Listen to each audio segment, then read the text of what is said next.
So in college, the government didn't know if I was really a security risk or not. They just couldn't decide. And I did complain at the time. So they did decide to put a mail check on me. And every day, mail started arriving later and later. Opened envelopes, corners torn, never properly glued back together. Well, I was sort of an activist back then. So I decided to fight fire with fire, and I decided to write letters to the very man who was reading my mail. And I would address it to myself. But inside, it would be something like this. Dear sir, I'm not that different from you. All men are brothers. Tomorrow, instead of reading my mail in the dark, dusty hall, why not bring it upstairs so we can check it out together? I never got an answer.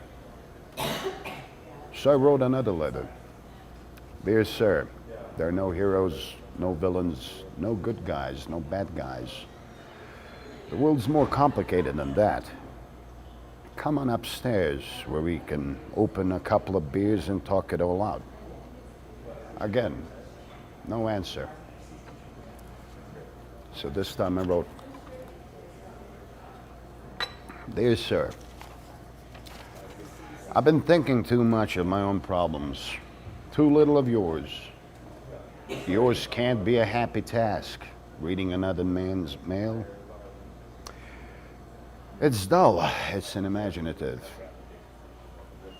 It's a job. And let's not mince words for a hack. Yet I wonder, can this be the way you see yourself? Do you see yourself as a hack? As the office slob? Have you ever wondered why they stuck you with this particular job instead of others who have less seniority?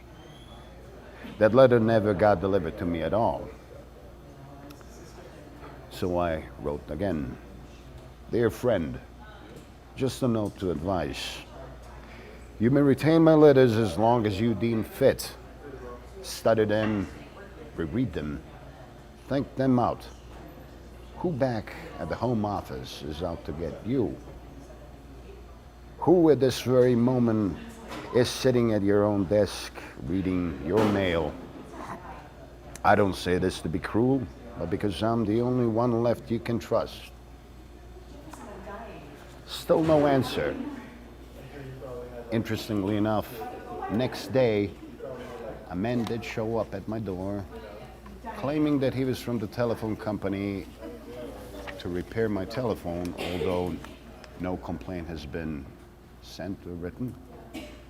Shaky hands, bloodshot eyes, and as he dismembered my telephone, he said, look, what nobody understands is that everybody's got his job to do.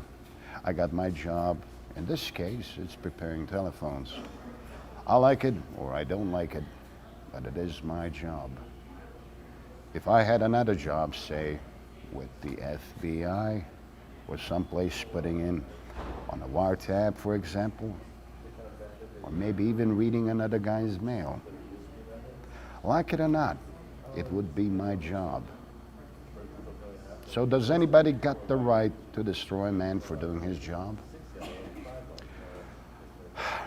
I wrote one more letter expressing my deep satisfaction that we had at least made contact, and informing him that the next time he come, say to read the meter, that actually had valuable information.